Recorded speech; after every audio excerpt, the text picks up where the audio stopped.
की गदा से प्रहार किया। हिरण्याक्ष ने ऐसी गदा मारी कि गदा भगवान की दूर गिरी जाकर चक्कर काटती, पर हिरण्याक्ष रुक गया और कहा और अस्त्र उठाओ, हम युद्ध का धर्म जानने वाले हैं, नियत्थे पर वार नहीं करते। राधा वल्लभ श्री हरिवंश, तो हिरण्याक्ष पिछले जन्म में कौन था और उसका जन्म कैसे हुआ? तो क्या हुआ कि हिरण्याक्ष और हिरण्यकश्यप जन्म से पहले ही उनके प्रलय छा गया था। हिरण्याक्ष और वराह भगवान का भयंकर युद्ध, ये आइए सुनते हैं गुरु जी के मुख से। बड़े बड़े देवता भगवान ब्रह्मा जी के समीप गए और कहा सबका तेज अपहरण हो रहा है, सूर्य भी निस्तेज होते जा रहे हैं, हम देवताओं की शक्ति क्षीण होती जा रही। महाराज मुझे पता नहीं कि इसका कारण क्या है, आप कृपा करें। तो ब्रह्मा जी ने बताया चिंता मत करो, ये दिति के गर्भ में विराजमान भगवान के दिव्य पार्षद जय और विजय, वही अमंगलकारी रूप आचरण करने वाले जब प्रकट होने की भावना कश्यप जी ने बताई तो दिति ने रोक लिया। 100 वर्ष हो गए, प्रसव ही नहीं होने दिया। ये सनक सनंदन सनातन सनत कुमार के शाप से जय विजय दिति के गर्भ में विराजमान है। देख लो, भगवत प्रेमी महात्माओं का अपराध करने पर वैकुंठ से भी नीचे पतन हो गया, जो कदापि ऐसा शास्त्रों में नहीं पाया गया। वैकुंठ में प्रवेश पाने के बाद फिर इस जगत में आना नहीं होता। यद गत्वा न निवर्तन्ते तद धाम परमम मम।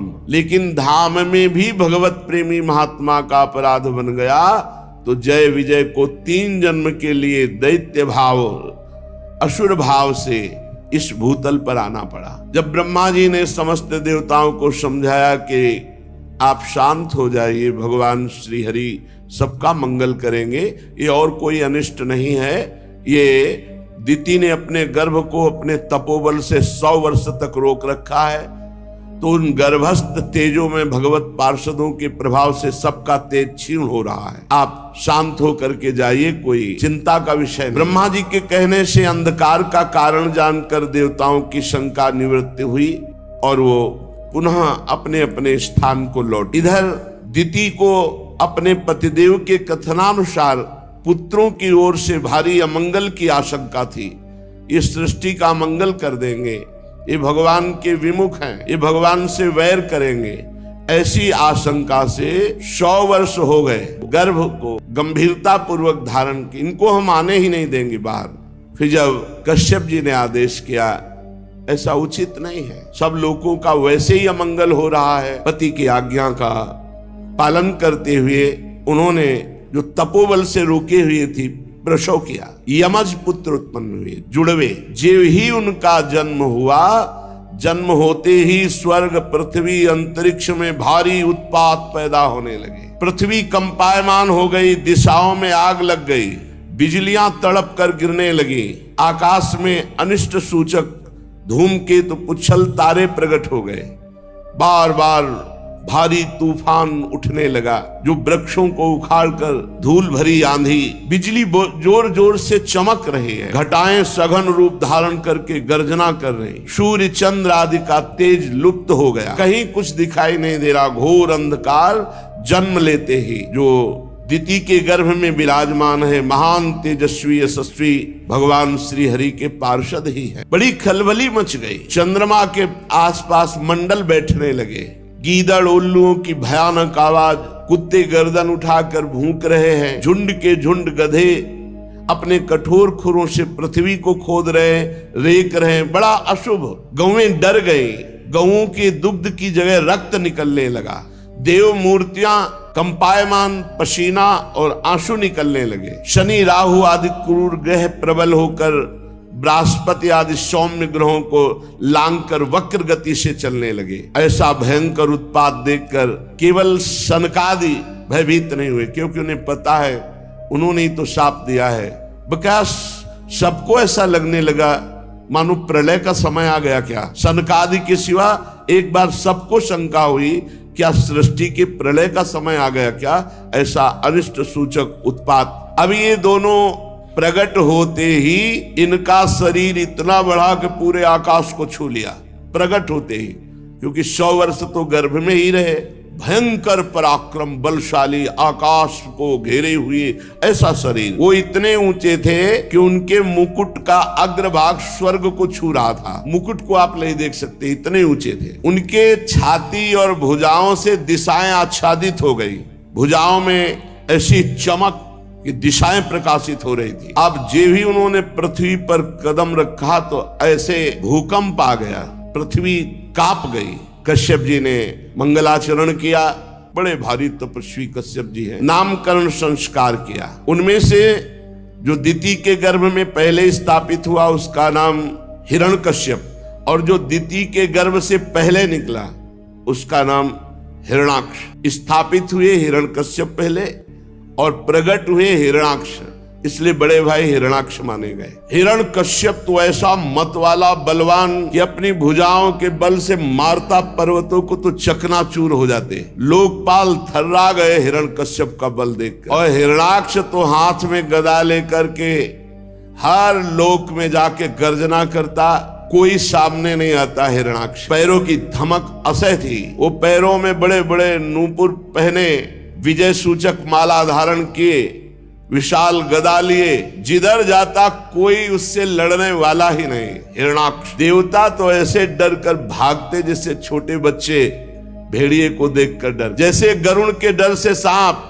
ऐसे देवता भयभीत होकर भागते। हिरण्याक्ष ने देखा कि उसके सामने कोई लड़ने वाला ही नहीं, तो हर लोक में जाकर के गर्जना करता। फिर वो गहरे समुद्र में घुस गया और अपनी गदा का प्रहार लहरों पर करता। सब जलचर जीव घबरा गए। अनेक वर्षों तक समुद्र में घूमता रहा, कोई लड़ने वाला ही नहीं मिला। हिरण्याक्ष बस वायु वेग से तरंग जो उठती उसी पर गदा का प्रहार करता। जल में घूमते घूमते लोकपाल वरुण जी की विभवापुरी जो राजधानी है वरुण लोक की, उसमें प्रवेश। जल के स्वामी वरुण जी ने देखा ये बड़ा मतवाला वीर आ रहा है, लड़ना संभव है। हिरण्याक्ष हंसी उड़ाते हुए कहा, महाराज प्रणाम। एक हाथ से संत, भगवंत, श्री विग्रह, इनको निषेध किया गया प्रणाम करना। ऐसे एक हाथ से नहीं, हमारे यहाँ दोनों हाथ जोड़कर प्रणाम, ये उपहास कहा जाता है। संत या भगवान का श्री विग्रह या जो अपने बड़े गुरुजन हैं उनको ऐसे नहीं किया जाता, उनको हाथ जोड़कर प्रणाम किया। उसने एक हाथ से ऐसे उपहास करते हुए प्रणाम मुद्रा में कहा, महाराज मैं एक भिक्षा मांगता हूं, क्या युद्ध की भिक्षा मिलेगी आपसे? आप बड़े लोकपाल हो, बड़े वीर हो, कीर्तिशाली हो, तो आप अपनी मर्यादा रखने के लिए मुझे एक भिक्षा दोगे? आओ हमसे युद्ध करो। मदोन्मत्त हिरण्याक्ष को देखकर वरुण जी को क्रोध तो बहुत आया, और उन्होंने विचार किया है जीता नहीं जा सकता, क्योंकि ये भगवान का पार्षद है, इसे तो केवल भगवान ही जीत सकते हैं, दूसरा नहीं। तो उन्होंने कहा, चिंता मत करो, तुम्हारे जैसे रणकुशल वीरों को युद्ध में संतुष्ट करके सारी मनोकामना पूर्ण करने वाले एक महावीर हैं। तुम्हारे जैसे वीर वहां घुटने टेक देते हैं। तुम बड़े वीर हो, पर तुम्हें ज्यादा देर नहीं लगेगी वीर सैया में शयन करने की। तुम जैसे दुष्टों को नियंत्रण करने के लिए वो विविध रूप धारण करते हैं। वरुण जी की बात सुनकर के बड़ा प्रसन्न हुआ, बोला, बताओ तो जरा ऐसा वीर त्रिभुवन में कौन है जो मेरी भुजाओं को युद्ध में तृप्त कर सके? उनका तृप्त नहीं तो उनके हाथ मारा जाएगा। तो उसने कहा, तुम बताओ तो, फिर थोड़ी देर में सूचना तुम्हें मिलेगी कौन मारा गया। इतने में देवर्षि नारद जी आ गए। नारद जी ने कहा, वीर का तो पता मैं जानता हूँ। नारद जी एक ऐसे महात्मा है, चाहे जहां चले जाए, चाहे जिससे मिले सब सम्मान करते हैं। कंस से भी मिलते, कृष्ण से भी मिलते, सबसे कहीं भी चले जाए। नारद जी एक ऐसे विश्व पूज्य महात्मा है, जहाँ असुरों के यहाँ भी इनकी पूजा होती है, कोई इनसे द्वेष नहीं करता। सब जानते हैं कि हित की बात बताएंगे। नारद जी ने बड़े हित की बात बताई। विश्व विजयी हिरण्याक्ष, तुम्हारी भुजाओं को तृप्त करने के लिए रसातल में एक वीर है जो वाराह रूप में विराजमान है, वो पृथ्वी लेने गया है। तुम जाओ, पूर्ण तृप्त हो जाओगे। ऐसे वीर हैं जो युद्ध में तुम्हें पूर्ण तृप्त कर। वो खिलखिला के हंसा और कहा, जंगली पशु सुअर से मेरा युद्ध? अरे क्या बात करते हो नारद जी। नारद जी ने कहा, ना समझ, अभी तुम नहीं जानते हो कि एक बार जाओ तो रसातल तो पहुंचो। जल को चीरता हुआ वो महावीर हिरण्याक्ष जब गया तो देखा श्याम वर्ण विशाल शरीर। कोई साधारण सूकर थोड़ी थे, वो तो भगवान ने वाराह रूप धारण किया था। जाकर के दहाड़ा हिरण्याक्ष और गए, ना समझ, छोड़ पृथ्वी को और मुझसे युद्ध कर। सुराधम, मैं तुझे ही खोज रहा था। मैं देखकर तुझे समझ गया कि तू सूकर नहीं है, तू हरि है, भगवान का पार्षद है। ये माया से लुका छिपी तू दूसरों के सामने कर। ठीक बात कह रहे। ये लुका छिपी हम अज्ञानियों के सामने कर सो, वो ज्ञान शिरोमणि है। मेरे नेत्रों के सामने तेरा माया का जादू नहीं चलेगा। तेरी माया दूसरों के सामने चलेगी, मेरे सामने नहीं चलेगी। मैं तेरा नाश करने के लिए समर्थ हूं। हिरण्याक्ष मूढ़, तेरा जो बल है वो योग माया ही है ना, तुझमें कोई पुरुषार्थ नहीं, केवल योग माया से तू बली है। आज मैं तुम्हारी योग माया को चकनाचूर करूंगा। जब मेरे हाथ से छूटी हुई गदा तुम्हारे सर पर पड़ेगी तो तुम्हारी योग माया नहीं बचा पाएगी तुम। तब जितने तेरी आराधना करने वाले भक्त देवता ऋषिगण है ना, तब समझ पाएंगे कि तेरे से भी बलवान हिरण्याक्ष है। हिरण्याक्ष भगवान को ऐसे दुर्वचन बोल रहा था। भगवान अपने दांत पर पूरी संपूर्ण पृथ्वी भयभीत हो गई। भगवान ने कहा तुम चिंता मत करो, बिल्कुल चिंता मत करो, तुम हिलोगे भी नहीं, तुम्हें थोड़ी भी कोई परेशानी नहीं होगी। भगवान वो बोलता गया, पीछे ललकारता गया। भगवान आए और पृथ्वी को स्थापित किया। तीखी दाढ़ वाला वो हिरण्याक्ष भगवान से कहता जाता है, बड़े वीर हो, तुम्हें भागने में लज्जा नहीं आती, लेकिन तुम कुछ भी कर सकते हो, तुम्हें संकोच शर्म तो है नहीं। अरे मैं ललकार रहा हूं, मुझसे युद्ध करो। भगवान ने जब आधार शक्ति का प्रयोग करके पृथ्वी को स्थापित, ब्रह्मा जी फूलों की वर्षा कर रहे, प्रभु कार्य संपन्न हुआ। मनुष्य रूपा की संतान इसी में पलेगी। आप पृथ्वी लाकर बड़ा जगत का उपकार किया, मंगल किया। फूल बरसते देखकर हिरण्याक्ष ने कहा बहुत अच्छा लग रहा होगा पारा भगवान से, अब मेरी गदा की भी वर्षा सहो। और उसने भगवान को कट वचन कहते हुए गदा का प्रहार किया। भगवान ने सहज में उसकी गदा फेंकी हुई पकड़ ली। अरे दुष्ट, तुझ जैसे मृत्यु पास में बंधे हुए अपनी आत्म प्रशंसा करने वालों पर महापुरुष जन ध्यान नहीं देते। आत्म प्रशंसा करना अपने सारे पुण्यों का नाश कर लेना है। आत्म प्रशंसा का मतलब होता है अपनी मुख से अपनी बड़ाई करना, कभी नहीं करना चाहिए। इससे सारे पुण्य नष्ट हो जाते हैं। तुम क्या समझते हो हमने ये किया, हमने ये किया, वो सब जा रहा है, सब खत्म हो रहा है। अगर कोई तुम्हारी प्रशंसा करने लगे, राधा राधा राधा, तुरंत काट दो, राधा राधा राधा। अरे भगवान की कृपा, गुरु की कृपा से कुछ बन जाए तो बन जाए, मुझ जैसे अधम से क्या बन। ऐसे अपनी प्रशंसा करना और दूसरे की निंदा करना सारे पुण्यों का नाश कर लेना है। भगवान कह रहे हैं तू अपने मुंह से आत्मश्लाघा कर रहा है, अरे अभागे तू मृत्यु के पास में बंधने वाला है। हाँ, तुझ जैसे वीर से मैं भयभीत होकर भागूंगा। अरे भाई मेरी सामर्थ्य कहाँ कि तुम्हारे सामने खड़ा हो जाऊं। भगवान वाराह देव निशंक होकर ऐसा उत्तर। अब जब दैत्य ने देखा कि भगवान उपहास कर रहे तो क्रोध से तिलमिला उठा और बड़े वेग से मुष्टिका का प्रहार किया, घूसे का प्रहार। भगवान की श्रीअंग का स्पर्श प्राप्त कर रहे। भगवान टेढ़े होकर के अपने को प्रवीणता पूर्वक बचा लिया। जैसे योग सिद्ध पुरुष पर मृत्यु आक्रमण करती है तो वो परमात्म चिंतन में स्थित होने के कारण उस पर मृत्यु का कोई प्रभाव नहीं पड़ता। जैसे बताया कि जब भक्त का शरीर छूटता है तो जैसे मतवाले गजराज हाथी से गले की माला टूट कर गिर जाए, उसको पता भी नहीं चलता। ऐसे जन्मत मरत दुषा दुख होई। वो योगी को जो जिसका चित्त परमात्मा में लगा हुआ है, भक्त को जिसकी चित्त वृत्ति भगवान में लगी हुई है, और ब्रह्मज्ञानी को जो आत्मबोध प्राप्त है, तीनों को मृत्यु का दुख नहीं होता। अब तो वो क्रोध से ओट चबाता हुआ हिरण्याक्ष गदा लेकर बार बार घुमाकर भगवान पर झपटा। प्रभु वो गदा प्रहार कर ही पाता कि अपनी गदा से उसकी दाईं भौं पर प्रहार किया, पर हिरण्याक्ष ने अपनी गदा में वो प्रहार रोक लिया। अब भगवान और हिरण्याक्ष का भयंकर युद्ध। देवता लोग तो फूले लिए खड़े हैं। भगवान इसको ज्यादा खिलाइए मत, ये बहुत बलवान है। ब्रह्मा जी भी कहने लगे देव ये दुष्ट दैत्य बड़ा प्रबल है, ये भक्त देवता ब्राह्मण गौ निरपराध जीव इनका नाश करने वाला है, और जो इनका नाश सोचता है आप उसका विनाश जरूर कर दे। इसलिए महाकंटक रूप है प्रभु, इससे खिलवाड़ मत करो। ये दुष्ट बड़ा मायावी घमंडी निरंकुश है। प्रभु आप ऐसे खिलवाड़ कर रहे हैं जैसे कोई गरुण सांप के बच्चे से खेले।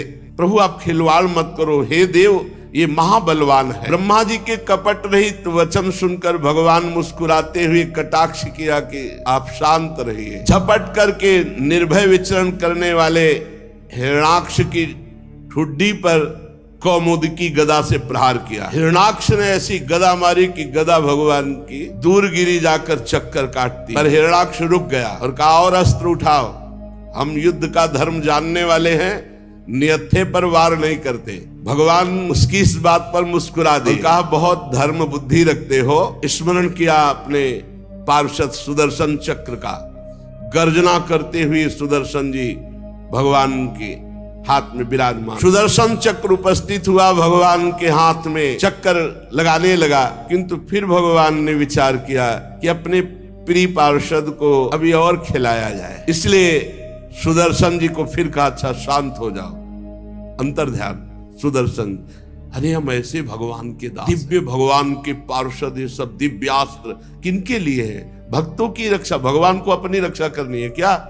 अरे हम सबकी रक्षा के लिए ही है तो हैं। हिरणाक्ष ने देखा कि कमल दल लोचन हरि ने सुदर्शन को बुलाया और फिर शांत कर दिया, तिलमिला उठा और दांतों से ऊँट चबाने लगा, मानो भगवान को अब भस्मी कर देगा, और उछल कर बोला ले अब तो नहीं बच सकता। भगवान के ऊपर गदा का प्रहार किया। भगवान ने अपने हाथ से गदा को रोक ली, पुनः वापस फेंक दी। भगवान सर्वशक्ति संपन्न है। महादैत्य हिरणाक्ष का घमंड बढ़ता जा रहा है और भगवान पर विविध प्रहार कर रहा है। कभी त्रिशूल भगवान पर मारता है, कभी गदा, कभी मुष्टिका का प्रहार, घूंसे का प्रहार करता है। भगवान उसके इन प्रहारों को सह रहे, खिलवाड़ कर रहे। उसने आसुरी माया का जाल प्रकट किया मायापति भगवान पर।